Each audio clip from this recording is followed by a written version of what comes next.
Assalamualaikum warahmatullahi wabarakatuh. Kami dari kelompok genap akan mempresentasikan Career Choice and Stage materi pertemuan kelima. Sebelumnya, izinkan saya memperkenalkan diri dan anggota kelompok kami. Dimulai dari saya. Perkenalkan, nama saya Muhammad Aulia Ardi 136 dan anggota kelompok saya Gading Sukma Aji 314, Muhammad Vicky Maulana Tomu 328, Muhammad Armalia Bima Novianto 342, Muhammad Rijal Al-Ansyori 356, Ilham Kholib 364. Individual Model of Career Choice. Menurut John Holland, pada dasarnya, pilihan karir adalah ekspresi atau perluasan kepribadian, memasuki bidang pekerjaan, kemudian menentukan stereotip profesional tertentu. Teori yang digunakan untuk memberikan layanan informasi adalah teori karir John Lewis Holland. Mengenai karakteristik yang terdapat dalam teori karir John Lewis Holland, menurut Holland, 6 kepribadian ditentukan sesuai dengan kepribadian karir masa depan siswa itu sendiri. Baik, selanjutnya saya akan melanjutkan penjelasan teori yang ada pada Individual Model of Career Choice. Sebenarnya pada Individual Model of Career Choice ini memiliki banyak sekali teori, namun kita cukup membahas 2 teori saja, yaitu teori Hulen-Coats atau biasa kita kenal dengan Riasek, dan yang kedua adalah Social Learning. Teori Hulen-Coats adalah sebuah teori yang dikembangkan oleh Dr. John L. Hulen, yang mana Dr. John L. Hulen itu sendiri adalah seorang psikolog akademik. Teori ini adalah sebuah teori yang berisikan mengenai cara mengklasifikasikan minat individu sehingga mereka dapat dicocokkan atau mencocokkan dirinya dengan pilihan karir yang tepat. Teori Hulen mengatakan beberapa statement, diantaranya adalah pilihan pekerjaan adalah ekspresi kepribadian dan tidak acak. Jadi antara person atau individu tersebut mempunyai kesamaan dengan pekerjaannya. Kemudian anggota kelompok, pekerjaan mempunyai kepribadian yang mirip. Orang-orang di setiap kelompok tersebut akan menanggapi situasi suatu masalah dengan cara yang sama. Karena sudah dijelaskan di sebelumnya bahwa anggota kelompok pekerjaan mempunyai kepribadian yang mirip atau hampir sama. Dan selanjutnya adalah prestasi kerja, stabilitas, dan kepuasan tergantung pada kesesuaian antara kepribadian seseorang dengan lingkungannya. Dengan lingkungan kerja maksudnya.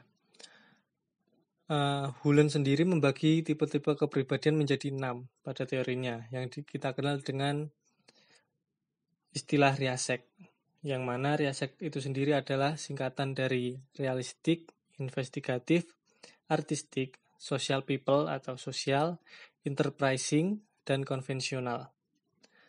Sebenarnya kita di pelajaran atau semester sebelumnya kita sudah banyak membahas mengenai Riasek ini, jadi mungkin saya tidak perlu menjelaskan lagi karena kita sudah mendapatkan pelajaran tentang Riasek.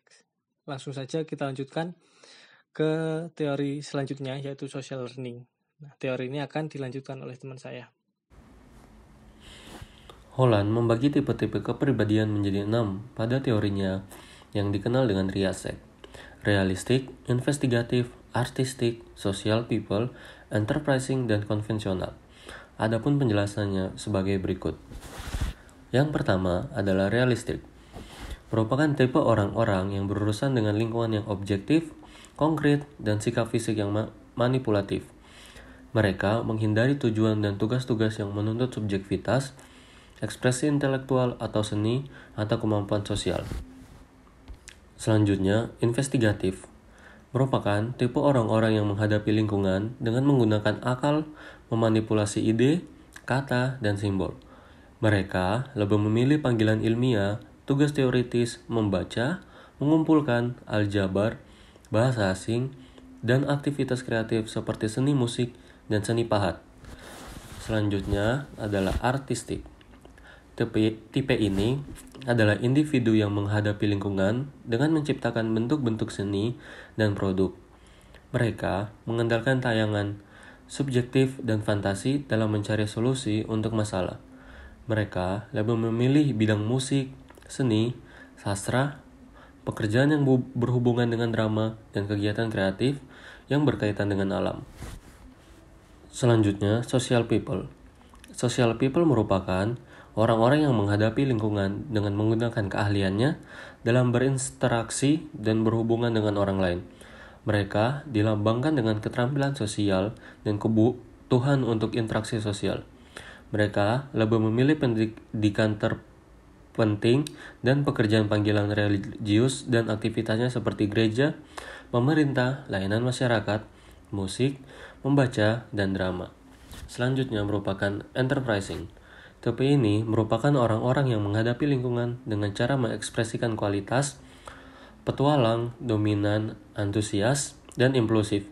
Dicirikan sebagai pribadi yang persuasif verbal, terbuka, menerima diri, percaya diri, agresif, dan eksibisionis, atau suka menunjukkan kemampuan yang dimilikinya. Mereka lebih suka di bidang penjualan, pengawasan, dan pekerjaan yang berkaitan yang berkepemimpinan dan kegiatan yang dapat memuaskan kebutuhan akan dominasi, ekspresi verbal, pengakuan, dan kekuasaan. Yang terakhir merupakan konvensional. Tipe ini adalah orang-orang yang menghadapi lingkungan dengan memilih tujuan dan kegiatan yang membawa persetujuan sosial.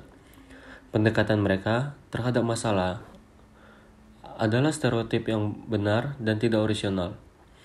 Mereka menciptakan kerapihan, ramah, terkesan konservatif.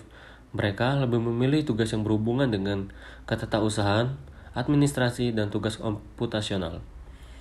Teridentifikasi dengan bisnis dan menempatkan nilai tinggi pada sikap ekonomis. Selanjutnya akan dilanjutkan oleh teman saya. Baik, selanjutnya yaitu Individual Model Career Stage and Development. Menurut Sudiro, pengembangan karir adalah proses peningkatan kemampuan kerja individu yang dicapai dalam rangka mencapai karir yang diinginkan. Sedangkan menurut Martoyo, mendefinisikan pengembangan karir merupakan suatu kondisi yang menunjukkan adanya sebuah peningkatan status seseorang pada suatu organisasi dalam jalur karir yang ditetapkan dalam organisasi yang bersangkutan. Dan menurut Dubrin, pengembangan karir adalah aktivitas kepegawaian yang membantu pegawai-pegawai merencanakan karir masa depan mereka di perusahaan agar perusahaan dan pegawai yang bersangkutan dapat mengembangkan diri secara maksimum. Pengembangan karir dimulai dari individu. Setiap orang harus menerima tanggung jawabnya untuk mengembangkan karirnya atau kemajuan karirnya terhambat. Setelah komitmen pribadi diambil, karyawan mungkin bisa melakukan tindakan-tindakan sebagai berikut. Yang pertama, kinerja, yaitu tindakan yang paling penting yang dapat diambil oleh seseorang untuk meningkatkan karirnya adalah memiliki kinerja yang baik. Kedua, exposure. Kemajuan karir juga ditingkatkan melalui exposure, yang berarti menjadi dikenal oleh mereka yang menentukan promosi, rotasi, dan kesempatan karir yang lain.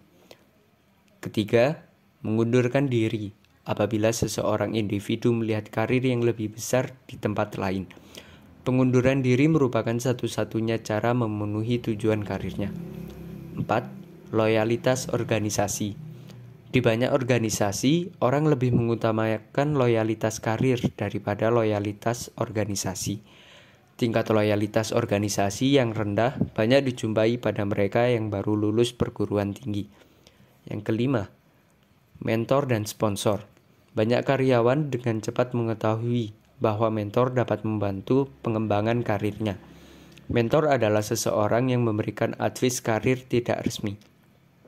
Jika mentor dapat mencalonkan karyawan untuk aktivitas pengembangan karir seperti program pelatihan, rotasi, atau promosi, maka dia menjadi sponsor.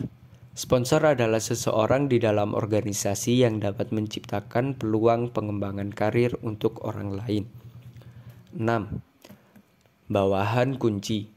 Manajer yang sukses tergantung pada bawahan yang membantu perkembangan dan kinerjanya.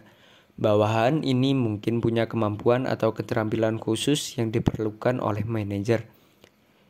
Yang ketujuh, peluang pertumbuhan. Ketika karyawan mengembangkan kemampuannya, mereka mendukung tujuan organisasi. Misalnya, mereka mengikuti program pelatihan dapat membantu pengembangan organisasi dan rencana karir individu. Program yang paling umum yang ditawarkan organisasi dalam menciptakan dan mengembangkan keterampilan karyawan untuk kesempatan posisi yang akan datang antara lain coaching, job rotation, pendidikan, dan latihan. Itu menurut Kaswan 2011. Berikut merupakan referensi dari kelompok kami. Sekian presentasi dari kelompok kami. Kami ucapkan mohon maaf bila ada kesalahan kata dan kalimat. Assalamualaikum warahmatullahi wabarakatuh.